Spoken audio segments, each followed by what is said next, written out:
చూడండి పిల్లలు, ఈ రోజు మన స్కూల్ కి ఇన్స్పెక్షన్ చేయడానికి వస్తున్నారు.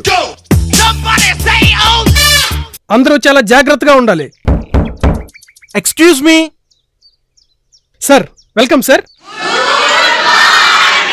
Good morning. Please SIT down. మీరేనా క్లాస్ టీచర్? అవును సార్. ఓకే.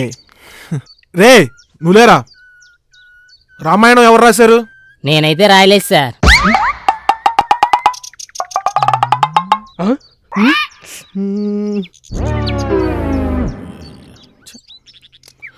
ఏమ్మా నువ్వులే, భారతం ఎవరు రాశారు? నేను మాత్రం రాయలేదు సార్.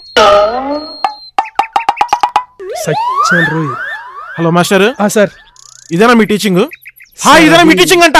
లేదు సార్, మిమ్మల్ని చూసే కంగారులో చెప్పలేకపోతున్నారు, కానీ వాళ్ళిద్దరే రాసి ఉంటారు సార్. ఏం చెప్తున్నారు రాయుళ్ళు? Head master! ఏంటండి హెచ్ఎం గారు, పిల్లలకి ఏం నేర్పిస్తున్నారు మీరు అసలు? రామాయణం ఎవరు రాశారని స్టూడెంట్ అడిగితే ఏమో నేను రాయలేదంటాడు. అదే మాట టీచర్ని అడిగితే వాళ్లే రాసి ఉంటారంటాడు. ఏంటండి ఇది? అసలు ఏం నేర్పిస్తున్నారు మీరు?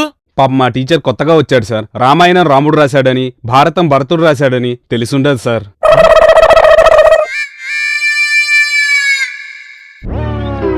ఏంట్రా అసలు ఈ స్కూలు? ఆ స్టూడెంట్స్ ఏమో సరిగ్గా పాఠాలు నేర్చుకోరు, ఆ టీచర్ ఏమో సరిగ్గా పాఠాలు చెప్పరు. కొద్దో గొప్ప హెడ్ మాస్టరే బుర్ర ఉన్నోళ్ళలాగా ఉన్నాడు. సర్లే పద.